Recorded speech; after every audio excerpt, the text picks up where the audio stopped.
So one of the ideas at the moment is to do a regular Speaker's Corner walkabout, and the walkabout will interview, discuss, perhaps touch on generic issues or on specific issues. So at the moment I don't have any specifics, so I'm going to deal with generics and see what happens. One of our regulars at Speaker's Corner and a little known individual on his own right is Danny Shine here. So let's have a quick look what he's saying. What is going to happen as a result of their choices, of their behaviour, and also the human has the ability to choose between right and wrong. What I'm saying is that a real man,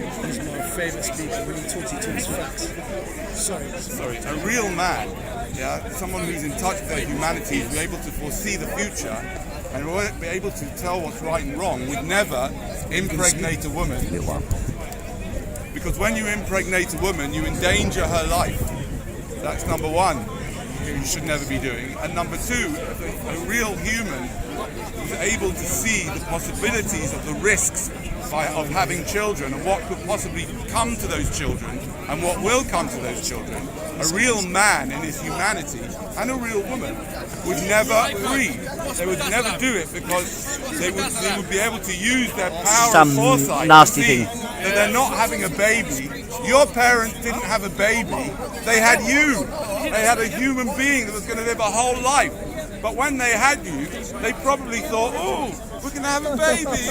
They didn't really think too much about she might end up like, like that guy over there. Right? Do you know what I mean, right? I don't know any of these speakers really, or even me. Right? So what I'm trying to explain is that a real man is in control of his body. A real man doesn't let go. A real man doesn't ejaculate. A real man is in control of his weapon of mass destruction. Because if a man lets go of control, if a man cannot hold back and has to go for the climax, what follows a climax? Sir. What follows a climax? I'm not sure, but there's a question here. It says, ask him if his dad is a real man. No, of course my dad's not a real man. Of course not. He lost control of his weapon. And I am paying the price for his lack of control. And your children will pay the price for your lack of control. That's right. I'm saying men have got to realise that ejaculation is for losers. And it literally is. Because when you ejaculate, guys, you lose control of your weapon. And if you lose control of your weapon, then I tell you the two He's things. off on one here, so I'll leave him to it. One, a woman, pornography. Toe. How are you, right? How long have you been coming to Speaker's Corner? It's a generic, this one. 25 years. 25 years, yeah? And what brings you here? Why do you come here? Well, so many nationalities, so many ideas. Politics, religious, and I like all that. Yeah. And where you come from originally? Sicily. And I've been in England 60 years. 60 years, and what do you do? I got business. Yeah. So you're a man who did well. Is that right? How would you describe your path? I got the business in Saudi Arabia, all over the world. But what did you start out as? I started out in Leeds. Then I came to Manchester, Birmingham, and London. I love England. I love England. Yeah. How's your business going? I'm Italian by birth, but in my heart I'm in England. Yeah. But how's your business going? Very good. Go well? Very good, yeah. Great. Good, yeah. I'll see what I've done here. I got 8 restaurants in London. I got all over the country. Anyway. Yeah. What about the war? What do you think about that? All the war been a past in the past. They all crazy people. They believe on something you don't exist. You're not old enough to remember the last one, are you? Well, I'm born in 1944. All right, just 1 year. Okay. Yeah. All right, see you later, yeah? Take care. Cheers.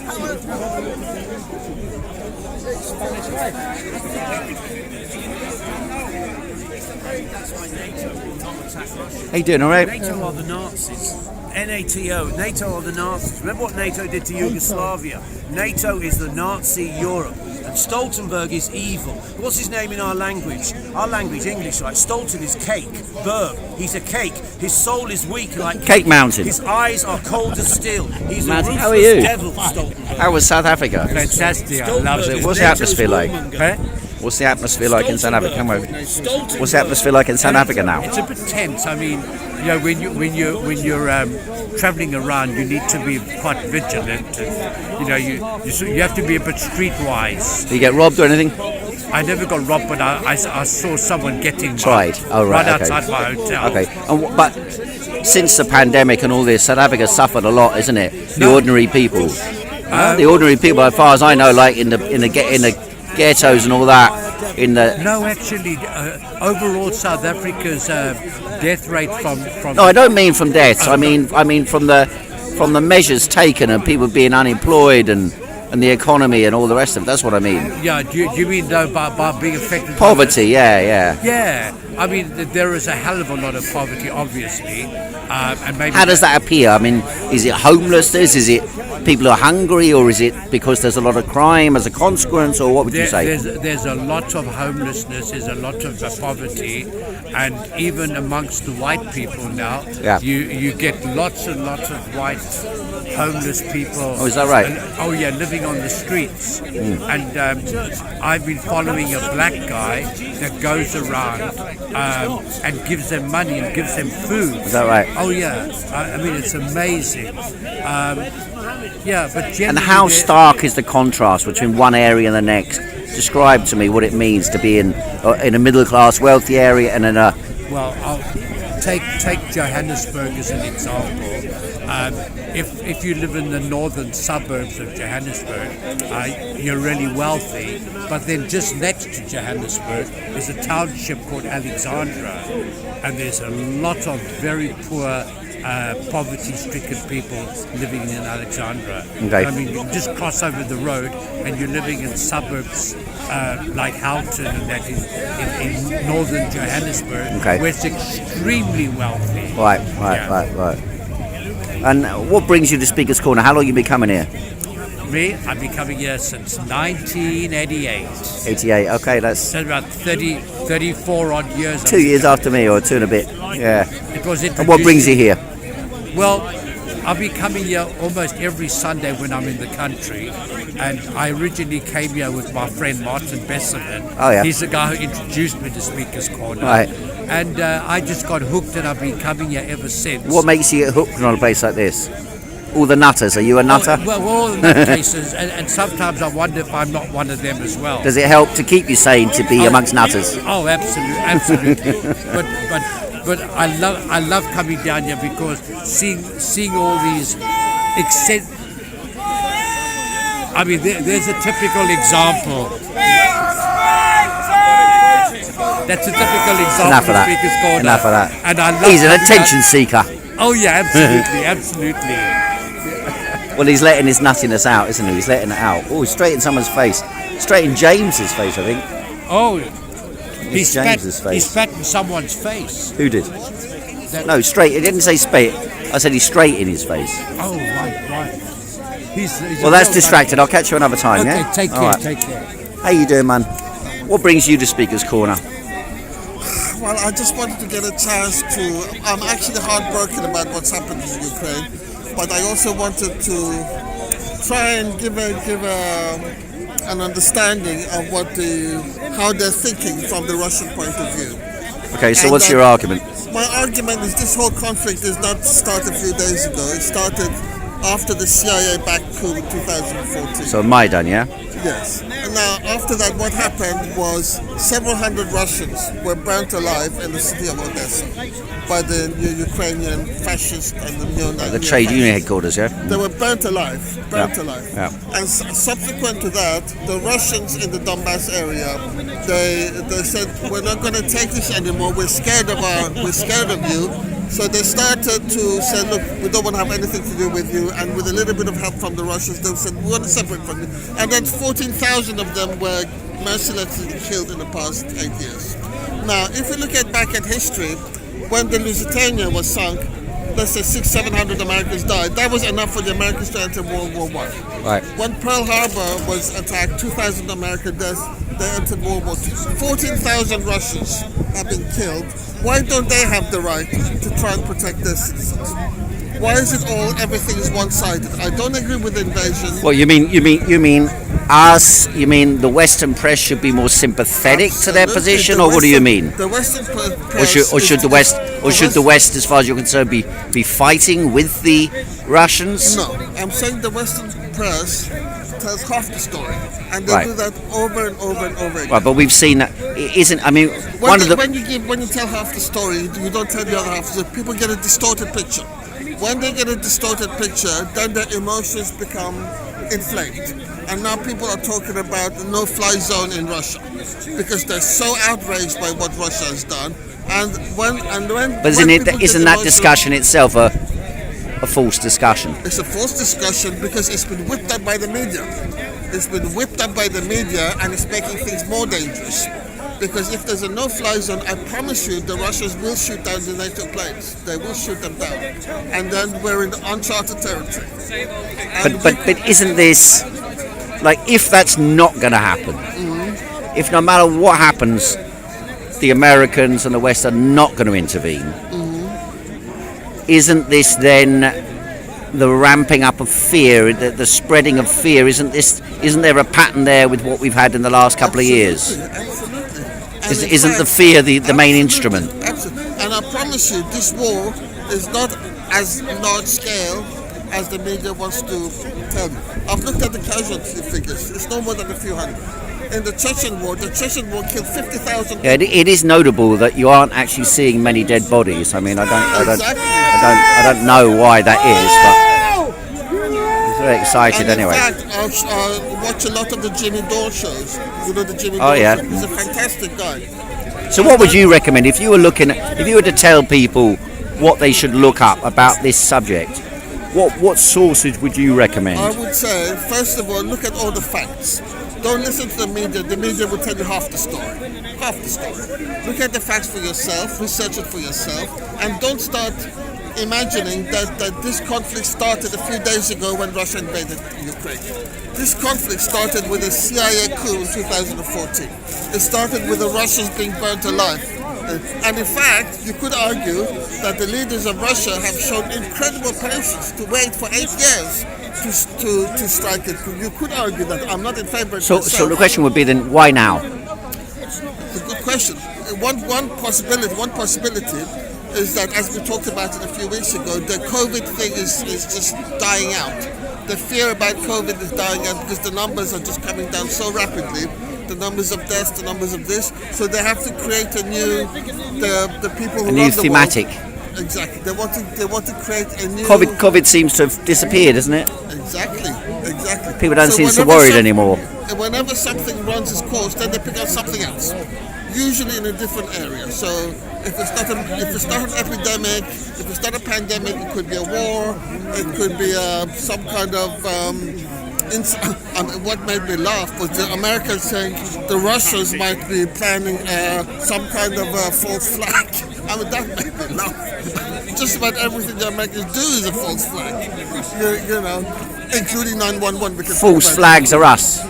Exactly. Let me try and catch Pavlov and get the alternative point of view. All right. All right. See you a bit later, yeah. Working for the jihadists. Pavlov, would you give us an interview? Later. I'll do the speech later. But I want an interview specific. Huh? All right, later.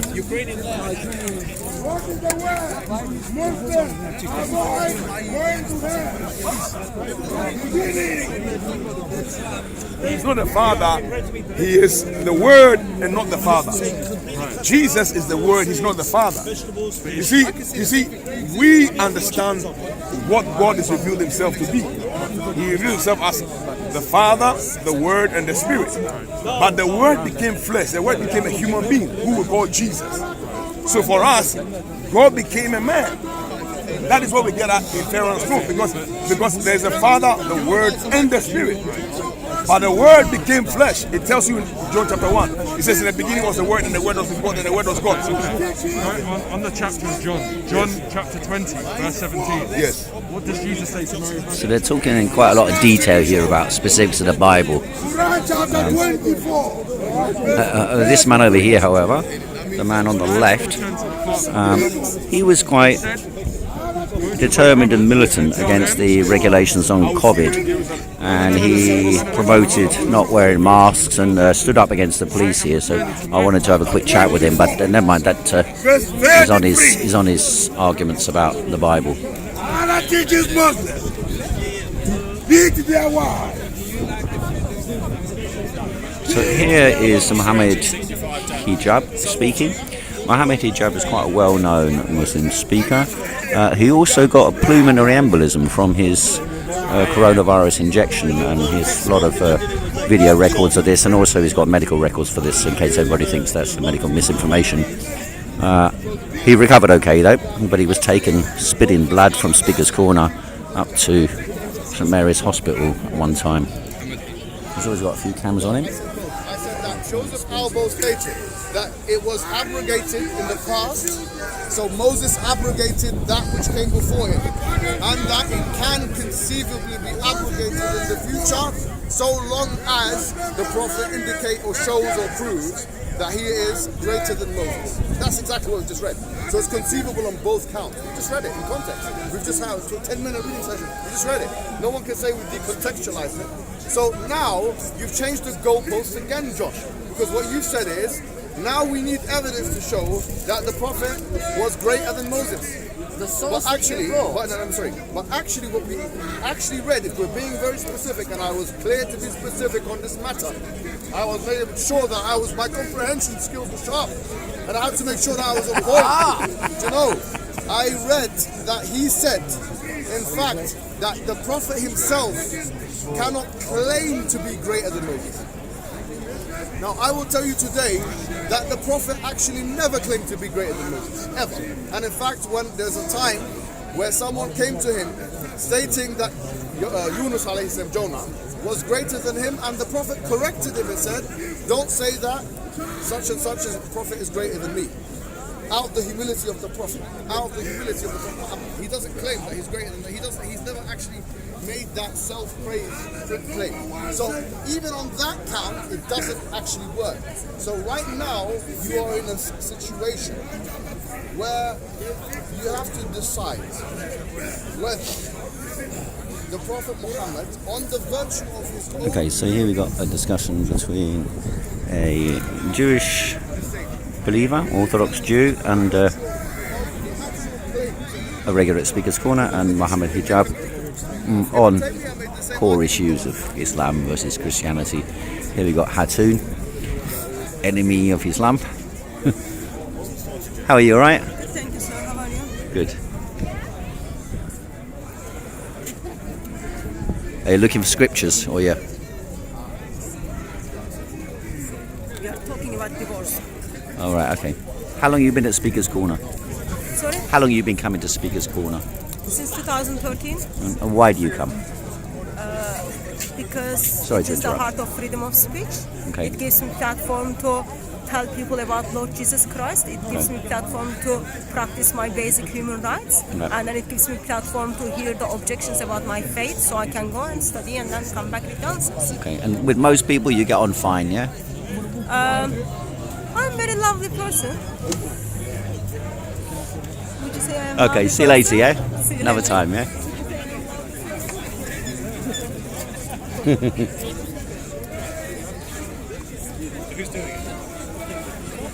What about you, Eric? What brings you to Speaker's Corner? You know me already. I know, but I'm asking you I'll objectively. give you the answer. I just love hearing people's opinions, and the fact that we can come here and discuss all different topics, you know, have our differences of opinions, and still sometimes get on with each other, not necessarily tear the eyes out of each other. Normally get on with each other, innit? Yeah, we do, yeah. But that's my main point, coming over here and hearing people's opinions, getting to, you know, hear from all different angles, from all different people, different ages, different races, how they feel about things. You know, that's very enriching, and it stimulates my own thoughts and my own different ideologies and different ideas as well, because we are pack animals and we like to hear different things from different people, you know, so we can form our own opinions too, whether we think it's, you know, a little bit dodgy what they said, or we think it's highly. And do you think there's taboos, what you should talk about? Is there taboos here? Do you think there should be taboos? Yeah, why not? Taboos are the... What taboos? Gosh. No, I'm saying at Speaker's Corner. Should there be some things that are not allowed to be discussed? Oh no, I think free speech for everybody. Apart from if you're coming here trying to, you know, get somebody, you know, get someone's head in the block, like basically conspiracy to cause violence to somebody, you know, in that sense, no. But anything which is seen as reasonably fair to mankind should be allowed. Apart from obviously trying to, you know, smash someone's skull in. To insinuate violence against people, because you know it's the last thing we need, isn't it? Violence. It's never necessary. Yeah. So that's my thing for coming here. All right. Thanks very much. No, thank you. Cheers. Let's go and catch him. Oh, he's getting a little bit loopy over here. Like an Arab slave trader. You will lie to them. Lie to them.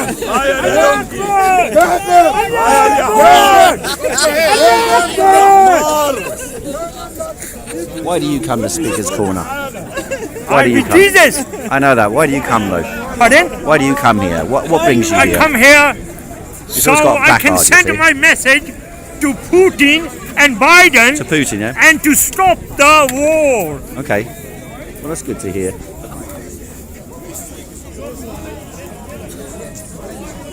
There's a full little chase around going on over here. Really know why, but there's a full sort of chase around that guy there.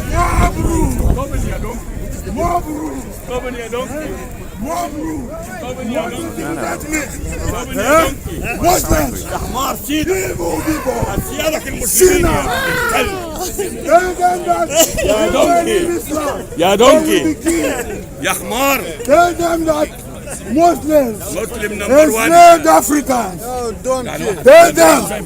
Go your way. What are you doing? What's he doing? Leave him alone. Leave him alone. Leave him alone. Leave him alone. Leave him alone. Leave him alone. You. Move back. Move back. Move back. Don't get a fight. Leave him alone.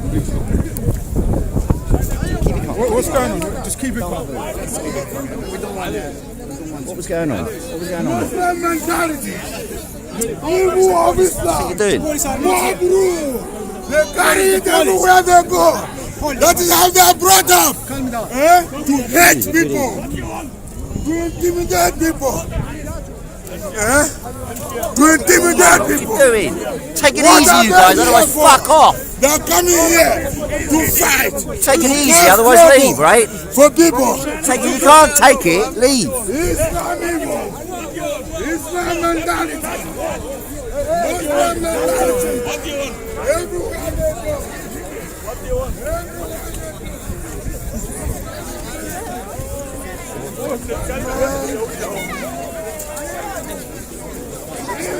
Fight! Fight! Fight! Fight! Fight! Fight! Fight! Fight! Fight! Fight!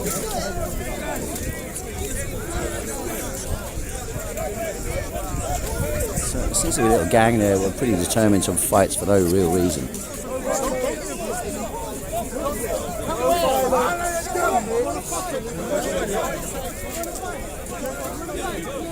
More of that going on over there. I don't really know why. Seems to be hotheads, man. Hotheads for no reason. What's your beef with me as well? What's that about?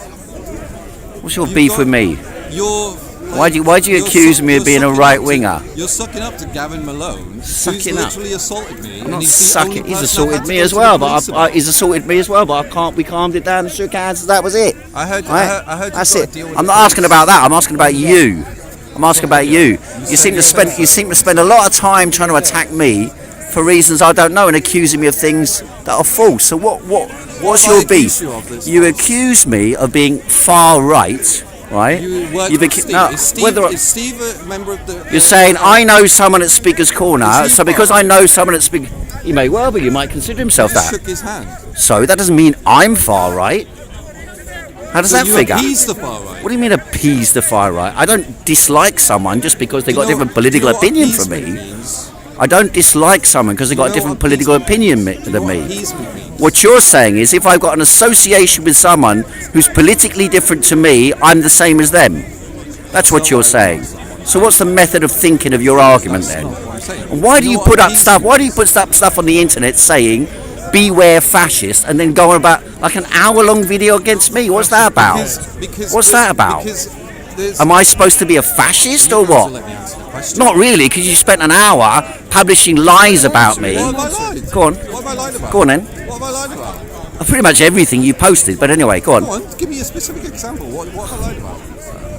Every single thing you No, posted one about me specific is a example. lie. One specific angle. Well, one specific example. The Sarah Everard process. I saw the video. Wilsey was About working you? together About with me, to plot. Whose camera is this now? It's my camera. And whose channel are you on? It's gone subject access. Yeah, so you're working with subject access. I am working with subject access at the So moment. is So it fair what? to say that he said if my views were made public, I wouldn't be able to do what I'm doing? I don't know what he said. Well, I mean, that's on this is- video. That's on my expose on subject access. Is that an expose? So you are working with subject access. I am now working with subject access. I wasn't And before, subject but I am access now. works with I said I William am Wilson. now. No, subject access does its thing, So and again, Wilsey does his you're, thing. You're appeasing. What do you mean You're appeasing? appeasing Sam What do you mean who has far-right appeasing? views. I'm an appeasing someone who runs. Well, you know. Do you know who? Do you know who Sam voted for in the last election? Do you know who Sam voted for in the last election? I don't care.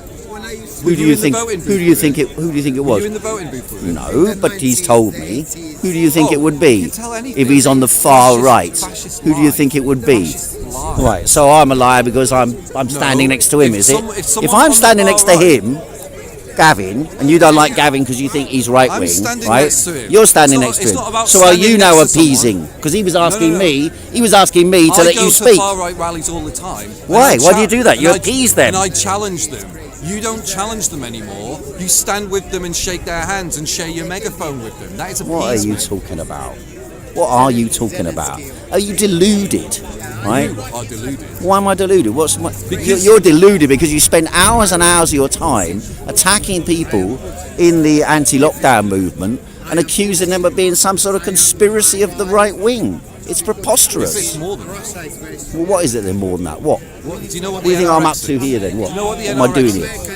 is? What? The NRX. Never heard of it. Don't know about neo-reactionaries and Steve Bannon and Mencius Moldbug. Oh, yeah, I know about Steve Bannon. Yeah. What So about what's Donald Steve Trump? Bannon's yeah. ideology? And Dominic Cummings. What's the ideology that they run off? I don't know. Tell Exactly. me. You haven't got a clue what I'm talking about because you're afraid to look. Or maybe they've got something on you which forces you into this fucking sick game that you've got what sort of where idea is? you're Where do you- sharing where do you- your where do you get megaphone his- with where- someone where do you who you would otherwise oppose. Right, so if I And share a it's megaphone with you, literally what you said is, for example, Sarah Everard, you said, look, Heiko jumped off the platform and immediately gave his megaphone to Steve. I know Steve from Speaker's Corner. I've known him for many years from Speaker's Corner. We disagree on most things, but during the coronavirus, not as much, during coronavirus, you're not listening to what I'm saying. in this toxic. You're not listening to what I'm saying in response because you asked me to point specifics. So the specifics was, I got off the stage and I went down and Steve was there and said, can I have the mic? And I said, yeah. You held it for Is that a problem? I held it for lots of other people that evening as well. So what? What you'd do is one thing. You've got your own psychology, your own outlook, your own view of the world, which is quite myopic and restricted, and you're imposing that on the entire world. Everybody who's not you is an enemy involved in some conspiracy to establish or link up with Steve Bannon or something like that. That's the nonsense you're talking. You know what Steve I know I know Steve Bannon, yeah, but you've literally been talking nonsense for a year and a bit. Oh, well, you far right as well then, are you? Are you in the conspiracy as well? Are you in the conspiracy? Proud of it, and you're here shaking. Have you got a T-shirt to prove it? I'm a card carrying member of the Labour Party. You're basically saying you should only ever hang out. How am I getting into this? You should, because you're far right because you chat with him. I've never said that. What are you doing then? Because you're basically saying guilt by association. If I go to a supermarket and there's someone on the right in the supermarket, that's an enemy. What are you doing here amongst all these far right activists then? You're ridiculous. Because you haven't got a single argument to put together, that's why. You haven't got a single argument. But I'm talking about, but you don't make videos about Steve Bannon, you make videos about me. And about like Sam and about Wilsey. It's ridiculous. Like a child. I'm moving up the chain. Moving up what chain? We're people who hang out at Speaker's Corner, that's about it. You are with Putin, aren't you? Of course you are. You must be. How are you? How are you? Not bad. How are you? We are Putin. Why am Putin? We are Putin people. We are sharing the same ground. I must be under your control. Okay, ladies and gentlemen, so that was that. An eventful little walk around. Hope you enjoyed. That was 31 minutes, which is about the channel Fascist Beware. Fascist Beware. He's got all the juicy detail, all the juicy detail on me and everybody else. We're all far right loonies. Kidnap him and torture him. Ridiculous. Anyway, that's where we are. That's the Speaker's Corner show for today. I think I'll be up and speak in a few minutes on Ukraine, Russia and other questions, but this particular phase of the show today is over. Another one in a few minutes.